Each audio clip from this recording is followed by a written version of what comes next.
ಆಸರೆ ಟಿವಿಯನ್ನು ನೋಡ್ತಿರುವಂಥ ಪ್ರಿಯ ವೀಕ್ಷಕರೇ, ಸತ್ಯವೇದದ ಶಾಲೆಗೆ ಇನ್ನೊಂದು ಆವರ್ತಿನ ನಿಮ್ಮನ್ನು ಕರ್ತನ ಹೆಸರಿನಲ್ಲಿ ಸ್ವಾಗತಿಸುವವನಾಗಿದ್ದೇನೆ. ಇಸ್ರಾಯೇಲರ ಇತಿಹಾಸವನ್ನು ನಾವು ಕಲಿತಾ ಬರಿತಾ ಇದ್ದೇವೆ. ಅದರಲ್ಲಿ ಮುಖ್ಯವಾಗಿ ಇಸ್ರಾಯೇಲರಲ್ಲಿ ಬಹಳ ಚಾಂಪಿಯನ್ ಅನಿಸಿಕೊಂಡಂಥ ದಾವೀದನ ಚರಿತ್ರೆಯನ್ನು ನಾವು ಕಲಿತಾ ಇದ್ದೇವೆ. ಇದುವರೆಗೂ ದಾವೀದನು ಹಾದು ಬಂದಂಥ ಒಂದು ಜೀವಿತ, ಒಂದು ಸಮ್ಮೇಳನ ಪ್ರವಾದನೆಯ ಗ್ರಂಥ ಯಾವ ರೀತಿಯಲ್ಲಿ ಹೋಗ್ತಾ ಇದೆ ಎಂಬುದನ್ನು ನಾವು ಹಂತವಾಗಿ ಕೆಲವು ಮುಖ್ಯಾಂಶಗಳನ್ನು ನಾವು ಕಲಿತುಕೊಂಡು ಬರ್ತಾ ಇದ್ದೇವೆ. ಬಹುಶಃ ದಾವೀದನ ಒಂದು ಚರಿತ್ರೆಯನ್ನು, ಒಂದು ಸಮ್ಮೇಳನ ಪುಸ್ತಕವನ್ನು ನಮ್ಮ ಆತ್ಮಿಕ ಜೀವಿತಕ್ಕೆ ನಾವು ಹೋಲಿಸಿ ನೋಡಿಕೊಳ್ಳುವಾಗ ನಾವೀಗಾಗಲೇ ದಾವೀದನ 2 ಹಂತಗಳು ಮುಗಿಸಿ 3ನೇ ಹಂತಕ್ಕೆ ಬಂದಿದ್ದೇವೆ. 3ನೇ ಹಂತದಲ್ಲಿ 2 ಪಾಯಿಂಟ್ಗಳನ್ನು ನಾವು ಮುಗಿಸಿದ್ದೇವೆ. ನನಗನಿಸ್ತದೆ ಕಳೆದ ಸಂಚಿಕೆಯವರೆಗೆ ನೀವು ನೋಡಿರೋದಾದರೆ ಬಹುಶಃ ಎಷ್ಟೋ ಜನರು ನಾವು ಅಲ್ಲಿಯವರೆಗೆ ಅಂಥ ಅನುಭವಗಳನ್ನ ನಾವು ಅನುಭವಿಸಿರ್ತೇವೆ, ಅಥವಾ ಒಂದಲ್ಲ ಒಂದು ರೀತಿಯಲ್ಲಿ ನಾವು ಸಭೆಗೆ ಈ ರೀತಿ ಸೇವೆ ಮಾಡ್ಬೋದು, ಅಥವಾ ಸಭೆಯಲ್ಲಿ ಇಂಥ ಸೇವೆ ಮಾಡ್ಬೋದು, ಅಥವಾ ಸಭೆಯಲ್ಲಿ ಈ ರೀತಿ ನಡೀಬೋದೆಂಬುದಾಗಿ ಅಂಥ ಆಲೋಚನೆಗಳು, ಅಂಥ ವಿಷಯಗಳು ನಮ್ಮ ಮನಸ್ಸಿನಲ್ಲಿ ಒಂದಲ್ಲ ಒಂದು ರೀತಿಯಲ್ಲಿ ಅವು ಬಂದು ಹೋಗಿರ್ತವೆ. ನಾವಿನ್ನೂ ಮಾಡಲಿಕ್ಕೆ ಪ್ರಾರಂಭ ಮಾಡಿದ್ದೇವೋ ಅಥವಾ ಮಾಡಿ ಸ್ಟಾಪ್ ಮಾಡಿದ್ದೇವೋ ನನಗೆ ಗೊತ್ತಿಲ್ಲ.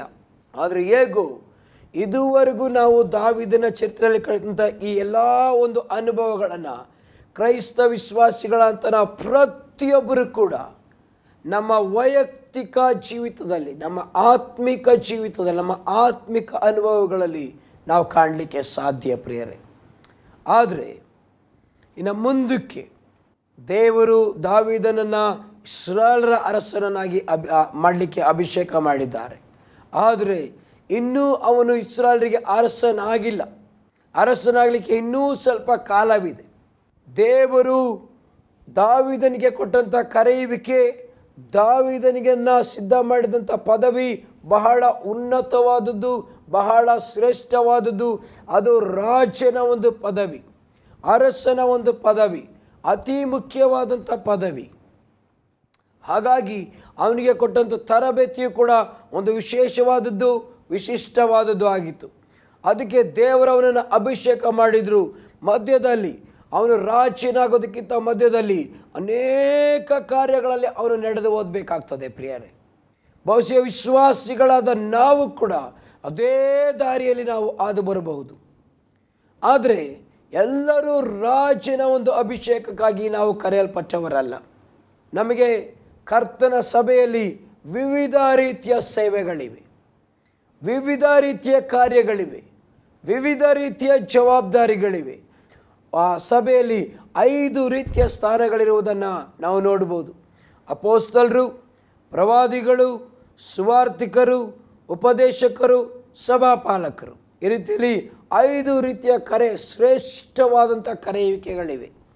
ಸಾಮಾನ್ಯವಾಗಿ ಈ 5 ರೀತಿಯ ಸೇವೆಗಳಿಗೆ ಕರೆಯಲ್ಪಟ್ಟಂಥ ವ್ಯಕ್ತಿ, ಅಥವಾ 5 ರೀತಿಯ ಸೇವೆಗೆ ಕರೆಯುವಿಕೆಯನ್ನು ಹೊಂದಿರುವಂಥ ವ್ಯಕ್ತಿಗೆ ದೇವರು ಇಂಥ ಒಂದು ರಾಜತ್ವದ ಅಥವಾ ರಾಜನ ಒಂದು ಅಭಿಷೇಕವನ್ನು ಕೊಡಲಿಕ್ಕೆ ಬಯಸ್ತಾರೆ. It's a kingly anointing. 3 times David was anointed. ಅದಕ್ಕೆ ಅನುಗುಣವಾಗಿ ಅವನನ್ನು ತರಬೇತಿಯನ್ನು ನಡೆಸ್ಕೊಂಡ್ಬರ್ತಾರೆ. ಬಹುಶಃ ಇಲ್ಲಿವರೆಗೆ ನಾನು ಉಪದೇಶ ಮಾಡಿದಂಥ ಎಲ್ಲ ಅನುಭವಗಳನ್ನು ಎಲ್ಲ ಕ್ರೈಸ್ತ ಆತ್ಮಿಕ ವ್ಯಕ್ತಿಗಳು ಹೊಂದ್ಕೋಬೋದು. ಆದರೆ ಎಷ್ಟೋ ಜನರು ನಾವು ಒಂದಲ್ಲ ಒಂದು ರೀತಿ ಇಲ್ಲಿಯವರೆಗೆ ಅನುಭವಗಳನ್ನು ಹೊಂದಿದ್ದೇವೆ. ಇನ್ನು ಮುಂದಕ್ಕೆ ನಾನು ಕೆಲವು ಅಂಶಗಳನ್ನು ನಾನು ನಿಮಗೆ ಉಪದೇಶ ಮಾಡಲಿಕ್ಕಿದ್ದೇನೆ. ದೇವರು ದಾವೀದನನ್ನು ಅರಸನನ್ನಾಗಿ ಮಾಡುವುದಕ್ಕಿಂತ ಮುಂಚಿತವಾಗಿ ಇನ್ನೂ ಯಾವ ಯಾವ ಮಾರ್ಗಗಳಲ್ಲಿ, ದಾರಿಗಳಲ್ಲಿ ಅವನನ್ನು ಹಾದು ಹೋಗಲಿಕ್ಕೆ ದೇವರು ಅವನನ್ನು ನಡೆಸಿದರು ಎಂಬುದಾಗಿ. ಬಹುಶಃ ಈ ಅನುಭವಗಳು ನಮಗೆ ಆಗಿರಲಿಕ್ಕಿಲ್ಲ.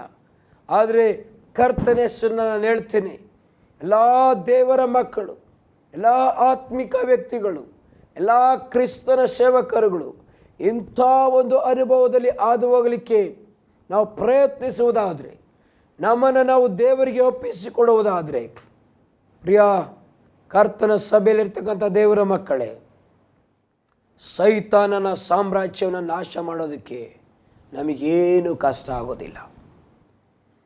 ಇಂಥ ಒಂದು ತರಬೇತಿಗಳಲ್ಲಿ ನಿಜವಾಗಲೂ ಹಾದು ಹೋಗುವುದಕ್ಕೆ ನಮ್ಮನ್ನು ನಾವು ಒಪ್ಪಿಸಿಕೊಟ್ಟು ಅದೇ ರೀತಿಯಲ್ಲಿ ನಾವು ಜೀವಿಸಿ ಮುಂದೆ ಒಂದು ದಿನ ದೇವರು ಕೊಡಲಿಕ್ಕಿರುವಂಥ ಆ ಅರಸುತನದ ಇನ್ನೂ 2 ಅಭಿಷೇಕಗಳನ್ನು ಹೊಂದಿಕೊಂಡು ಇನ್ನೂ 2 ಪದವಿಗಳನ್ನು ಹೊಂದಿಕೊಂಡು ಆ ಸ್ಥಾನದಲ್ಲಿ ನಾವು ನಿಂತುಕೊಳ್ಳೋದಾದರೆ ಸೈತಾನನಲ್ಲ, ದುರಾತ್ಮಗಳಲ್ಲ, ಪಾತಾಳ ಶಕ್ತಿಗಳು ಕೂಡ ನಮ್ಮ ಮುಂದೆ ನಿಂತ್ಕೊಳ್ಳಿಕ್ಕೆ ಭಯ ಪಡ್ತವೆ. ಪ್ರಿಯರೇ, ಒಂದು ಸಾರಿ ದಾವೀದನು ಅರಸನಾದ ಮೇಲೆ ಯಾವ ಶಕ್ತಿ, ಯಾವ ರಾಜ್ಯಗಳು, ಯಾವ ರಾಜ್ಯನೂ ಕೂಡ ದಾವೀದನನ್ನು ಸೋಲಿಸಲಿಕ್ಕೆ ಆಗಲಿಲ್ಲ.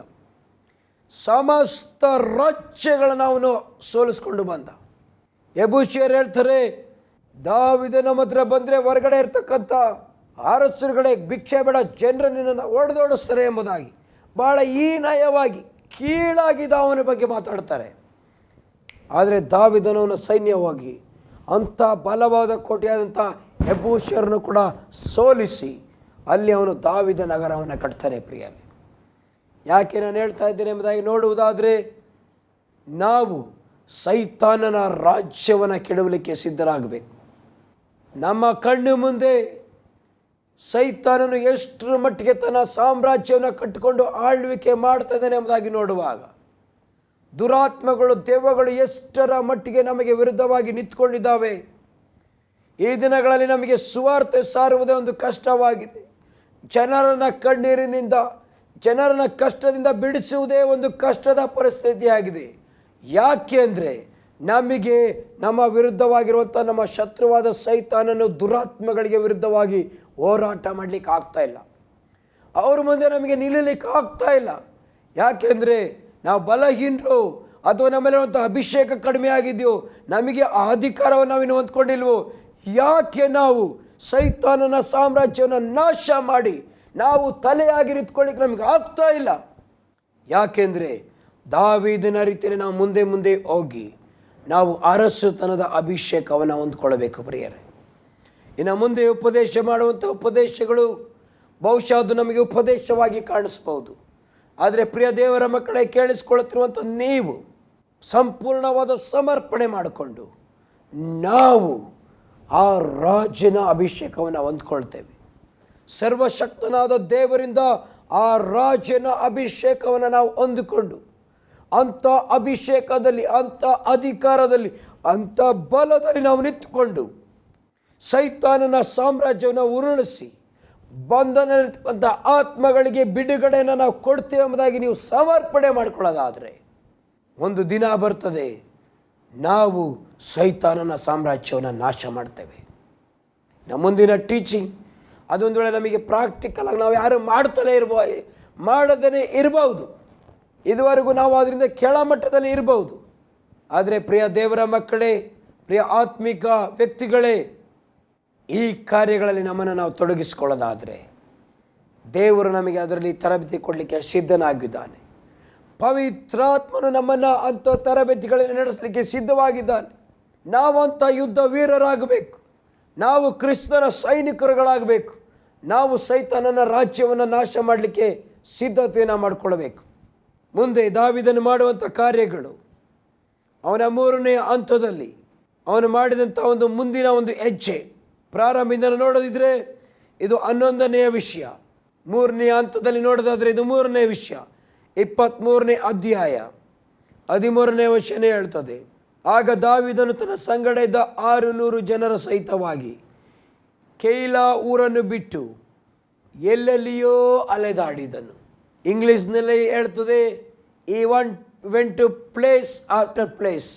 He moved from one place to another place. He began to move. He never stood in one place. ಒಂದೇ ಸ್ಥಳದಲ್ಲಿ ಅವನು ಇರಲಿಲ್ಲ. ದಾವೀದನು ಅವನಿಗಿದ್ದಂಥ 600 ಜನ ಸೈನಿಕರು. ಸೌಲನು ಅವನನ್ನು ಸಾಯಿಸಲಿಕ್ಕೆ, ಅವನನ್ನು ಕೊಲ್ಲೋದಕ್ಕೆ ಪ್ರಯತ್ನಿಸ್ತಾನೆ ಎಂಬುದಾಗಿ ಒಂದು ಕಡೆ ಅವನು ಶತ್ರುವನ್ನು ನಾಶ ಮಾಡಿಕೊಳ್ತಾ, ಇನ್ನೊಂದು ಕಡೆ ಅದೇ ಶತ್ರುವಿನಿಂದ ತಪ್ಪಿಸಿಕೊಳ್ತಾ ಒಂದೊಂದು ಸ್ಥಳದಿಂದಲೂ ಅವನು ಅಲೆದಾಡಲಿಕ್ಕೆ ಪ್ರಾರಂಭ ಮಾಡಿದ ಪ್ರಿಯರೇ. ಅವನು ನಿಂತ ಸ್ಥಳದಲ್ಲಿ ನಿಲ್ಲಲಿಲ್ಲ. ಅವನು ಒಂದು ಸ್ಥಳದಿಂದ ಇನ್ನೊಂದು ಸ್ಥಳಕ್ಕೆ ಅವನು ಹೋಗ್ತಾ ಇರುವಾಗ ದೇವರು ಅವನಿಗೆ ಅನೇಕ ಅನುಭವಗಳನ್ನು ಕೊಡಲಿಕ್ಕೆ ಪ್ರಾರಂಭಿಸಿದರು. ಪ್ರಿಯ ದೇವರ ಮಕ್ಕಳೇ, ಪ್ರಿಯ ಆತ್ಮಿಕ ವ್ಯಕ್ತಿಗಳೇ, ಆತ್ಮಿಕ ನಾಯಕರುಗಳೇ, ನಾವು ಯಾವತ್ತೂ ಒಂದೇ ಒಂದು ಅನುಭವದಲ್ಲಿ ತೃಪ್ತಿಪಟ್ಟು ಜೀವಿಸಬಾರದು, ಅಥವಾ ಒಂದೇ ಒಂದು ಕಾರ್ಯದಲ್ಲಿ ನಮಗೆ ಹೆಮ್ಮೆ ಗರ್ವ ಇರಬಾರದು. ಒಂದೇ ಒಂದು ವಿಷಯದಲ್ಲಿ ಹೆಚ್ಚಳಪಟ್ಟು ಅದರಲ್ಲೇ ನಾವು ತೃಪ್ತಿಯಾಗಬಾರದು. ದೇವರ ಮಕ್ಕಳಿಗೆ ಅನೇಕ ಅನೇಕ ಅನೇಕ ಅನುಭವಗಳನ್ನು ಕೊಡಲಿಕ್ಕೆ ಕರ್ತನು ಸಿದ್ಧವಾಗಿದ್ದಾನೆ. ನಿನ್ನ ನಂಬಿಕೆ ಬೆಳೆಯಬೇಕಾ? ನೀನು ದೇವರನ್ನು ಇನ್ನೂ ಆಳವಾಗಿ ತಿಳಿದುಕೊಳ್ಳಬೇಕಾ? ನೀನು ದೇವರೊಂದಿಗೆ ನೀನು ಹೆಚ್ಚಾದ ಸಂಬಂಧವನ್ನು ಬಯಸ್ತಾ ಇದೆಯಾ? ನೀನು ಹೆಚ್ಚಾಗಿ ದೇವರ ರಾಜ್ಯದ ಕುರಿತು ತಿಳ್ಕೊಳ್ಬೇಕಾ? ಹೆಚ್ಚಾದ ದೇವರ ಮಹಿಮೆಯನ್ನು ಕುರಿತು ತಿಳ್ಕೊಳ್ಬೇಕಾ? ಹೆಚ್ಚಾಗಿ ದೇವರು ನಿನಗಾಗಿ ಎಂತೆಂಥ ಕಾರ್ಯಗಳನ್ನು ಮಾಡ್ತಾನೆ, ಎಂತೆಂಥ ಕಾರ್ಯಗಳನ್ನು ಇಟ್ಟಿದ್ದಾನೆ, ಎಂತೆಂಥ ಕಾರ್ಯಗಳಲ್ಲಿ ನಡೆಸ್ತಾನೆ, ಯಾವ್ಯಾವ ರೀತಿಯಲ್ಲಿ ದೇವರು ನಿನ್ನೊಂದಿಗೆ ಚಲಿಸ್ತಾರೆ, ಯಾವ ಯಾವ ರೀತಿಯಲ್ಲಿ ದೇವದೂತರು ನಿನ್ನೊಂದಿಗೆ ಚಲಿಸ್ತಾರೆ, ಯಾವ ಯಾವ ರೀತಿಯಲ್ಲಿ ಪವಿತ್ರಾತ್ಮನು ನಿನ್ನನ್ನು ನಡೆಸ್ತಾನೆ, ನಿನ್ನಲ್ಲಿರ್ತಕ್ಕಂಥ ಗುಣಗಳೇನು, ನಿನ್ನಲ್ಲಿರ್ತಕ್ಕಂಥ ಸ್ವಭಾವಗಳೇನು, ನಿನ್ನಲ್ಲಿರ್ತಕ್ಕಂಥ ತಲಾಂತುಗಳೇನು, ನಿನಗೆ ದೇವರು ಕೊಟ್ಟಿರುವಂತಹ ವರಗಳೇನು, ಆ ವರಗಳು ಹೇಗೆ ಉಪಯೋಗವಾಗ್ತವೆ, ಅವು ಯಾವ ಯಾವ ರೀತಿಯಲ್ಲಿ ಸಭೆಯಲ್ಲಿ ಉಪಯೋಗ ಆಗ್ತವೆ, ಅವುಗಳಿಂದ ವಿಶ್ವಾಸಿಗಳಿಗೆ ಉಪಯೋಗವೇನು, ಸೇವಕರುಗಳಿಗೆ ಉಪಯೋಗವೇನು, ನಿನ್ನ ಕುಟುಂಬಗಳಿಗೆ ಉಪಯೋಗವೇನು, ನಿನಗೆ ಉಪಯೋಗವೇನು, ನಿನ್ನ ಊರಿನವರಿಗೆ ಉಪಯೋಗವೇನು, ನಿನ್ನ ರಾಜ್ಯಕ್ಕೆ ಉಪಯೋಗವೇನು, ನಿನ್ನಿಂದ ಏನೇನು ದೇವರು ಕಾರ್ಯವನ್ನು ಮಾಡುತ್ತಾರೆ ಅದೆಲ್ಲವನ್ನ ಮಾಡಲಿಕ್ಕೆ ಸತತವಾಗಿ ನೀನು ದೇವರಲ್ಲಿ ಬೆಳೀತಾ ಇರಬೇಕು. ಸತತವಾಗಿ ನೀನು ಪ್ರಾರ್ಥನೆಯಲ್ಲಿರಬೇಕು. ಪ್ರಾರ್ಥನೆಯ ಮೇಲೆ ಪ್ರಾರ್ಥನೆ. 10 ನಿಮಿಷಕ್ಕೆ ಪ್ರಾರ್ಥನೆ ಅಲ್ಲ, ಬರೀ 20 ನಿಮಿಷದ ಪ್ರಾರ್ಥನೆ ಅಲ್ಲ, ಗಂಟೆ ಗಟ್ಟಲೆ ಪ್ರಾರ್ಥನೆ, 1 ಗಂಟೆ ಪ್ರಾರ್ಥನೆ, 2 ಗಂಟೆ ಪ್ರಾರ್ಥನೆ, 1 ದಿನದ ಪ್ರಾರ್ಥನೆ, 1 ವಾರದ ಪ್ರಾರ್ಥನೆ, ಉಪವಾಸದ ಪ್ರಾರ್ಥನೆ, 3 ದಿನಗಳ ಪ್ರಾರ್ಥನೆ, 7 ದಿನಗಳ ಪ್ರಾರ್ಥನೆ. ಪ್ರಾರ್ಥನೆಯಲ್ಲಿ ನೀನು ಒಂದು ಅನುಭವದಿಂದ ಇನ್ನೊಂದು ಅನುಭವಕ್ಕೆ, ಒಂದು ಕಾರ್ಯದಿಂದ ಇನ್ನೊಂದು ಕಾರ್ಯಕ್ಕೆ, ಒಂದು ವಾರದಿಂದ ಮತ್ತೊಂದು ವಾರಕ್ಕೆ, ಈ ರೀತಿಯಲ್ಲಿ ನೀನು ಹೋಗ್ತಾನೇ ಇರಲಿಕ್ಕೆ ನೀನು ಪ್ರಾರಂಭ ಮಾಡಬೇಕು ಪ್ರಿಯರೇ. ಆಗ ದೇವರು ಎಷ್ಟು ಆಗಾಮ್ಯವುಳ್ಳವನು, ಆತನ ಹಸ್ತ ಎಷ್ಟು ಚಲಿಸ್ತದೆ ಎಂಬುದನ್ನು ನೀನು ಅನುಭವದಿಂದ ರುಚಿಸಿ ನೋಡಲಿಕ್ಕೆ ನೀನು ಪ್ರಾರಂಭಿಸ್ತೀಯ. ಎಂತೆಂಥ ರೀತಿಯಲ್ಲಿ ದೇವಜನರುಗಳಿದ್ದಾರೆ, ಯಾವ ಯಾವ ರೀತಿಯಲ್ಲಿ ದೇವರ ಸಭೆಗಳಿವೆ, ಎಂತೆಂಥ ರೀತಿಯಲ್ಲಿ ವಿಶ್ವಾಸಿಗಳು ಅವಿಶ್ವಾಸಿಗಳಿದ್ದಾರೆ.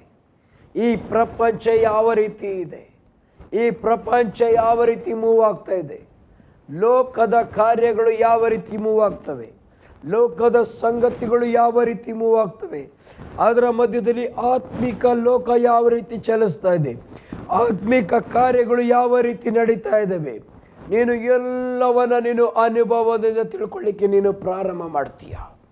ದೇವರ ವಾಕ್ಯ ನಿನ್ನನ್ನು ಒಂದೊಂದು ಸ್ಟೆಪ್ಪಿನಿಂದ ಇನ್ನೊಂದು ಸ್ಟೆಪ್ಪಿಗೆ ನಿನ್ನನ್ನು ಕರ್ಕೊಂಡು ಹೋಗ್ತದೆ. ಒಂದೊಂದು ಅನುಭವದಿಂದ ಇನ್ನೊಂದು ಅನುಭವಕ್ಕೆ ನಿನ್ನನ್ನು ಕರ್ಕೊಂಡು ಹೋಗ್ತದೆ. ನಿನ್ನ ಪ್ರಸಂಗದಲ್ಲಿ ವ್ಯತ್ಯಾಸ ಪ್ರಾರಂಭವಾಗ್ತದೆ, ನಿನ್ನ ಕ್ರಿಯೆಗಳಲ್ಲಿ ವ್ಯತ್ಯಾಸ ಪ್ರಾರಂಭವಾಗ್ತದೆ, ನೀನು ಮಾತನಾಡುವಂಥ ಶೈಲಿಯಲ್ಲಿ ವ್ಯತ್ಯಾಸ ಪ್ರಾರಂಭವಾಗ್ತದೆ, ನೀನು ಮಾತನಾಡುವಂಥ ವಿಧಾನದಲ್ಲಿ ದೇವರು ಚಲಿಸುವಂಥ ಕಾರ್ಯಗಳು ವ್ಯತ್ಯಾಸವಾಗಿರ್ತವೆ. ನೀನು ನಿತ್ತಲ್ಲಿಯೂ ದೇವರ ಕಾರ್ಯ ನಡೀತದೆ, ನೀನು ನಡೆಯುವಾಗಲೂ ದೇವರ ಕಾರ್ಯ ನಡೀತದೆ, ನೀನು ಮಾತನಾಡುವಾಗಲೂ ದೇವರ ಕಾರ್ಯ ನಡೀತದೆ, ನೀನು ಪ್ರಾರ್ಥಿಸುವಾಗಲೂ ದೇವರ ಕಾರ್ಯ ನಡೀತದೆ, ನೀನು ಸಭೆಯಲ್ಲಿ ಇರುವಾಗಲೂ ದೇವರ ಕಾರ್ಯ ನಡೀತದೆ. ನಿನ್ನ ಅನುಭವಗಳು ಒಂದರ ಮೇಲೊಂದು ನಿನ್ನನ್ನು ಆತ್ಮದಲ್ಲಿ ಆತ್ಮಿಕವಾಗಿ ದೇವರ ಸಂಬಂಧದಲ್ಲಿ ನಿನ್ನನ್ನು ಬೆಳೆಸುತ್ತಾ ಹೋಗ್ತವೆ ಪ್ರಿಯರೇ. ಎಷ್ಟು ಜನಕ್ಕೆ ಇಂಥ ಆತ್ಮಿಕ ಅನುಭವಗಳು ಬೇಕು? ಎಷ್ಟು ಜನಕ್ಕೆ ದೇವರಿಂದ ಅನುಭವಗಳು ಬೇಕು? ಎಷ್ಟು ಜನರಿಗೆ ಆತ್ಮಿಕ ರಾಜ್ಯದಲ್ಲಿ ಅನುಭವ ಬೇಕು? ಎಷ್ಟು ಜನಕ್ಕೆ ದೇವರ ವರಗಳು, ದೇವರ ಫಲಗಳ ಅನುಭವ ಉಂಟಾಗಬೇಕು? ಎಷ್ಟು ಜನಕ್ಕೆ ದೇವರು ನಿಮ್ಮನ್ನು ಎಷ್ಟು ಅದ್ಭುತವಾಗಿ ನಿಮ್ಮ ಶತ್ರುಗಳ ಮಧ್ಯದಲ್ಲಿ, ದುರಾತ್ಮಗಳ ಮಧ್ಯದಲ್ಲಿ, ಅವಿಶ್ವಾಸಿಗಳ ಮಧ್ಯದಲ್ಲಿ ಹೇಗೆ ನಡೆಸ್ತಾನೆ, ಅವನ ಹಸ್ತ, ದೇವರ ಹಸ್ತ ಹೇಗೆ ಚಲಿಸ್ತದೆ ಎಂಬ ಅನುಭವ ನಿಮಗೆ ಎಷ್ಟು ಜನಕ್ಕೆ ಬೇಕು? ಅಂಥ ಅನುಭವ ನಿಮಗೆ ಬೇಕಾಗಿರುವುದಾದರೆ ಒಂದು ಕೆಪಾಸಿಟಿಯಿಂದ ಇನ್ನೊಂದು ಕೆಪಾಸಿಟಿಗೆ, ಒಂದು ಕಾರ್ಯದಿಂದ ಇನ್ನೊಂದು ಕಾರ್ಯಕ್ಕೆ, 1 ಗಂಟೆಯಿಂದ 2 ಗಂಟೆ ಪ್ರಾರ್ಥನೆಗೆ, 1 ದಿನದ ಪ್ರಾರ್ಥನೆಯಿಂದ 2 ದಿನಗಳ ಪ್ರಾರ್ಥನೆಗೆ, ಈ ರೀತಿಯಲ್ಲಿ ನೀವು ಆತ್ಮಿಕ ಜೀವಿಸದಲ್ಲಿ ಚಲಿಸುತ್ತಾ ಚಲಿಸುತ್ತಾ ಚಲಿಸುತ್ತಾ ಆತ್ಮಿಕವಾಗಿ ಬೆಳೆಯುತ್ತಾ ಬೆಳೆಯುತ್ತಾ ಬೆಳೆಯುತ್ತಾ ಹೋಗೋದನ್ನು ನೀವು ಕಲ್ತ್ಕೋಬೇಕು ಪ್ರಿಯರೇ. ಆಗ ನೀವು ಸಂಪೂರ್ಣವಾಗಿ ಆತ್ಮಿಕ ವ್ಯಕ್ತಿಗಳಾಗಿ, ಸಂಪೂರ್ಣವಾಗಿ ಆತ್ಮಿಕ ರಾಜ್ಯದಲ್ಲಿ ತಿರುಗಾಡುತ್ತಾ, ಸಂಪೂರ್ಣವಾಗಿ ಈ ಲೋಕದ ಘಟನೆಗಳು, ಆತ್ಮಿಕ ಲೋಕದ ಘಟನೆಗಳನ್ನು ಪರಿಪೂರ್ಣವಾಗಿ ವಿವೇಚಿಸಿ ಎಲ್ಲವನ್ನ ಕೂಲಂಕುಷವಾಗಿ ತಿಳಿದು ನಿಮ್ಮ ಟಾರ್ಗೆಟ್ನ ಎಲ್ಲಿಡಬೇಕು ಅಂತ ನಿಮಗೆ ಗೊತ್ತಾಗ್ತದೆ, ಯಾವ ಮಾತನ್ನು ಆಡಬೇಕಂತ ನಿಮಗೆ ಗೊತ್ತಾಗ್ತದೆ. ಎಲ್ಲವನ್ನ ದೇವರ ಹಸ್ತ ನಡೆಸಲಿಕ್ಕೆ ಪ್ರಾರಂಭವಾಗ್ತದೆ ಪ್ರಿಯರೇ. ಅಷ್ಟೇ ಅಲ್ಲ, ಇನ್ನು ನೀವು ದೇವರ ಜೊತೆ ಇದ್ದೀರಾ ಎಂಬುದಾಗಿ ನಿಮಗೆ ಅನುಭವ ಆಗ್ತದೋ, ದೇವರೇ ನಿಮ್ಮ ಜೊತೆ ಇದ್ದಾರೆ ಎಂಬುದಾಗಿ ಅನುಭವ ಆಗ್ತದೋ, ಅದೊಂದು ರೀತಿಯಲ್ಲಿ ವಿಸ್ಮಯ ರೀತಿಯ ಅನುಭವವಾಗ್ತದೆ. ನೀವು ಕೂತಿರುವಾಗಲೂ ನೀವು ಪಕ್ಕದಲ್ಲಿ ದೇವರೊಟ್ಟಿಗೆ ಮಾತಾಡ್ತಾ ಇದ್ದೀರೋ ಅನ್ನುವಂಥ ಅನುಭವ ನಿಮಗಾಗ್ತದೆ.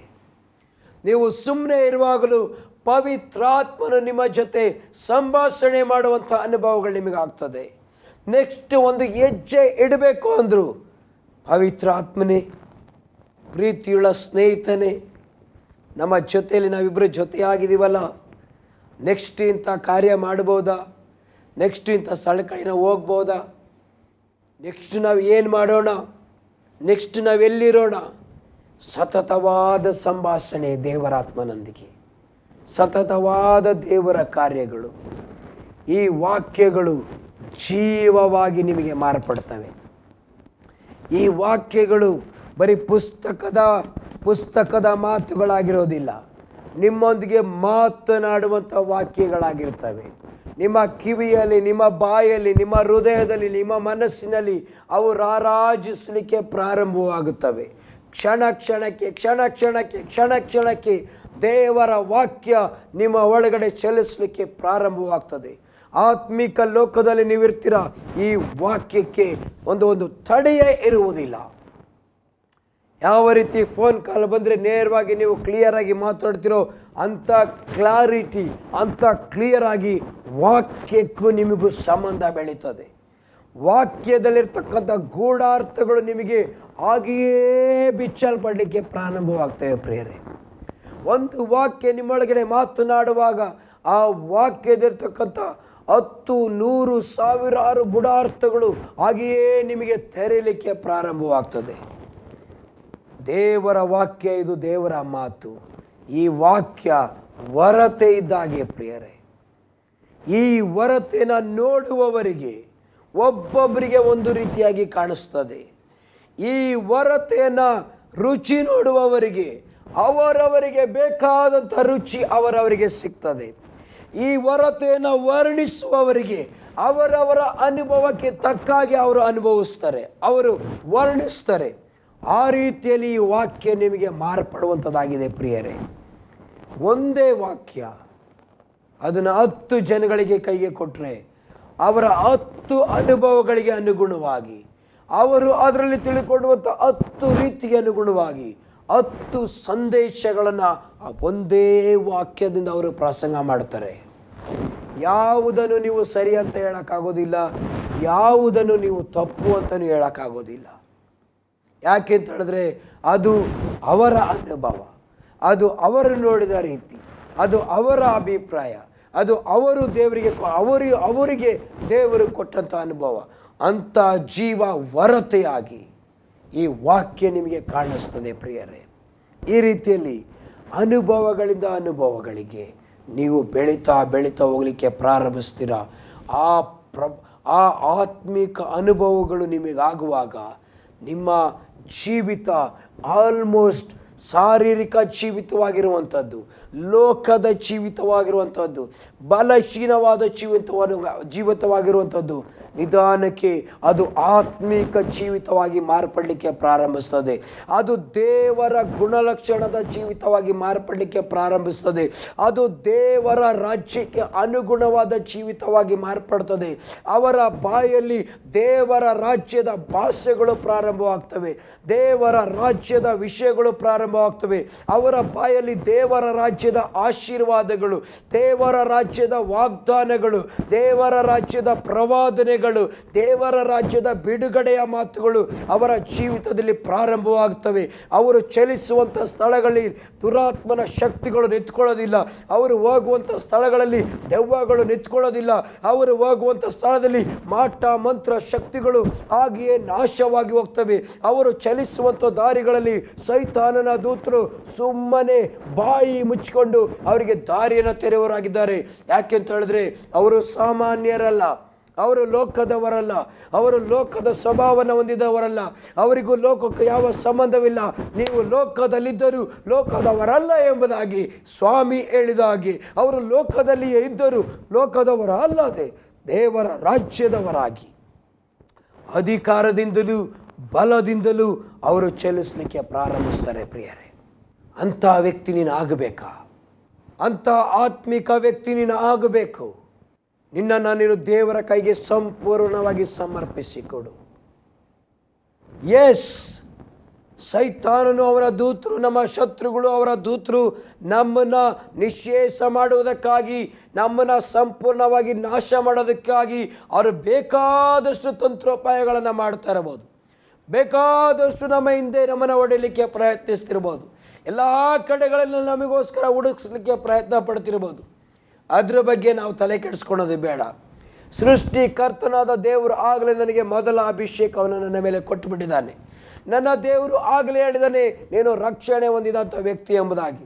ನನ್ನ ದೇವರು ಆಗಲೇ ಹೇಳಿದ್ದಾರೆ ನೀನು ಯೇಸುವಿನ ರಕ್ತದಿಂದ ತೊಳೆಯಲ್ಪಟ್ಟಿದೆಯಾ ಎಂಬುದಾಗಿ. ನನ್ನ ದೇವರು ಆಗಲೇ ಹೇಳಿದ್ದಾರೆ ನಿನ್ನ ಹೆಸರು ಜೀವಬಾಧ್ಯರ ಪಟ್ಟಿಯಲ್ಲಿ ಬರೆಯಲ್ಪಟ್ಟಿದೆ ಎಂಬುದಾಗಿ. ನನ್ನ ದೇವರು ಹೇಳ್ತಾರೆ, ದಾವೀದನೇ, ನಿನ್ನನ್ನಾಗಲೇ ಅರಸನಾಗಲಿಕ್ಕೆ ಅಭಿಷೇಕ ಮಾಡಿದ್ದೇನೆ, ಅದೇ ದಾರಿಯಲ್ಲಿ ನೀನು ಬರ್ತಾ ಇದೀಯಾ, ನೀನೇನು ಚಿಂತೆ ಮಾಡಾಗಿಲ್ಲ. ಯಾವ ಕೇಡು ನಿನ್ನನ್ನು ಮುಟ್ಟೋದು, ಯಾವ ಕೇಡು ನಿನ್ನ ಬಳಿಗೆ ಬರೋದಿಲ್ಲ ಎಂಬುದಾಗಿ ದೇವರು ಹೇಳಿದ್ದಾರೆ. ನಾವು ರಕ್ಷಣೆ ಹೊಂದಿದ ವಿಶ್ವಾಸಿಗಳು, ನಾವು ರಕ್ಷಣೆ ಹೊಂದಿದ ದೇವರ ಮಕ್ಕಳು, ನಾವು ಯೇಸು ಕ್ರಿಸ್ತನಿಗೆ ಸಂಬಂಧಪಟ್ಟವರು. ನಾವು ಯಾವುದಕ್ಕೂ ಭಯಪಡುವಂಥ ಅವಶ್ಯಕತೆ ಇಲ್ಲ. ಆದರೆ ಪ್ರಿಯ ದೇವರ ಮಕ್ಕಳೇ, ರಾಜನ ಅಭಿಷೇಕ ನಿನಗೆ ಬೇಕಾ? ಶ್ರೇಷ್ಠ ಅಭಿಷೇಕ ನಿನಗೆ ಬೇಕಾ? ರಾಜನ ಸಿಂಹಾಸನದ ಮೇಲೆ ನೀನು ಕೂತ್ಕೊಳ್ಳಬೇಕಾ? ನಿನಗಿರುವಷ್ಟರಲ್ಲಿ ನೀನು ತೃಪ್ತಿಯಾಗಿರಬೇಡ. ನೀನು ಬರೀ ಕೇವಲ ಒಬ್ಬ ವಿಶ್ವಾಸಿಯಾಗಿ ಜೀವಿಸಲಿಕ್ಕೆ ಪ್ರಯತ್ನ ಪಡಬೇಡ. ನೀನು ಒಂದು ಆವರೇಜ್ ವ್ಯಕ್ತಿಯಾಗಿ ಜೀವಿಸಲಿಕ್ಕೆ ಪ್ರಯತ್ನ ಪಡಬೇಡ. ದೇವರ ರಾಜ್ಯದಲ್ಲಿ ಶಾರೀರಿಕ ವ್ಯಕ್ತಿಯಾಗಿ, ರಕ್ಷಣೆ ಹೊಂದಿದ ವ್ಯಕ್ತಿಯಾಗಿ ನೀನು ಜೀವಿಸಿದರೆ ಏನು ಪ್ರಯೋಜನ? ನಿನ್ನ ಜೀವಿತಕ್ಕಾದರೂ ಏನು ಪ್ರಯೋಜನ? ನೀನು ಭೂಮಿಯ ಮೇಲೆ ಜೀವಿಸಿದ್ದಾದರೂ ಏನು ಪ್ರಯೋಜನ? ನೀನು ರಕ್ಷಣೆ ಹೊಂದಿದ್ದಕ್ಕಾದರೂ ಏನು ಪ್ರಯೋಜನ? ಏನಾದರೂ ಒಂದು ಕಾರ್ಯವರ ದೇವರಿಗೆ ಸಾಧಿಸೋದಾದರೆ ನೀನು ಮುಂದೆ ಹೋಗು ಪ್ರಿಯರೇ. ನೀನು ಆತ್ಮಿಕ ವ್ಯಕ್ತಿಯಾಗಿ ಮಾರ್ಪಡಬೇಕು, ಆತ್ಮಿಕ ವೀರನಾಗಿ ಮಾರ್ಪಡಬೇಕು, ಆತ್ಮಿಕ ಲೋಕವನ್ನು ತಿಳಿಯುವವನಾಗಿರಬೇಕು, ಆತ್ಮಿಕ ಯುದ್ಧವನ್ನು ಮಾಡುವವನಾಗಿರಬೇಕು, ಆತ್ಮಿಕ ಕಾರ್ಯಗಳಲ್ಲಿ ತೊಡಗಿಸಿಕೊಳ್ಳುವವನಾಗಬೇಕು. ದೇವರ ಅನೇಕ ಅನುಭವಗಳು ನಿನಗಾಗಬೇಕು. ಸ್ಥಳದಿಂದ ಸ್ಥಳಕ್ಕೆ ನೀನು ಚಲಿಸ್ತಾ ಹೋಗಬೇಕು. ದೇವರ ಹಸ್ತ ನಿನ್ನನ್ನು ನಡೆಸ್ತದೆ. ಆಗ ಫಲವಾದ ಕಾರ್ಯಗಳನ್ನು ನೀನು ದೇವರಿಗೆ ಮಾಡುವವನಾಗ್ತೀಯ. ದಾವೀದನು ಚಲಿಸಲಿಕ್ಕೆ ಪ್ರಾರಂಭಿಸಿದನು, ಜಯವನ್ನು ಹೊಂದಲಿಕ್ಕೆ ಪ್ರಾರಂಭಿಸಿದನು. ಅಂಥ ವ್ಯಕ್ತಿ ನೀನಾಗು, ಜಯಶಾಲಿ ನೀನಾಗು, ಜಯವೀರನು ನೀನಾಗು, ಆತ್ಮಿಕ ವ್ಯಕ್ತಿಯಾಗಿ ಮುಂದೆ ಹೋಗು. ಮುಂದಿನ ಸಂಚಿಕೆಯಲ್ಲಿ ನಾನು ಇನ್ನಷ್ಟು ವಿಷಯಗಳೊಂದಿಗೆ ನಾನು ನಿಮ್ಮ ಬಳಿಗೆ ಬರ್ತೇನೆ ಪ್ರಿಯರೇ. ಅಲ್ಲಿಯವರೆಗೆ ಕರ್ತನ ಆಶೀರ್ವಾದ, ನನ್ನ ಕರ್ತನಾದ ಯೇಸುವಿನ ಕೃಪೆ ನಿಮ್ಮ ಸಂಗಡ ಇರಲಿ ಪ್ರಿಯರೇ.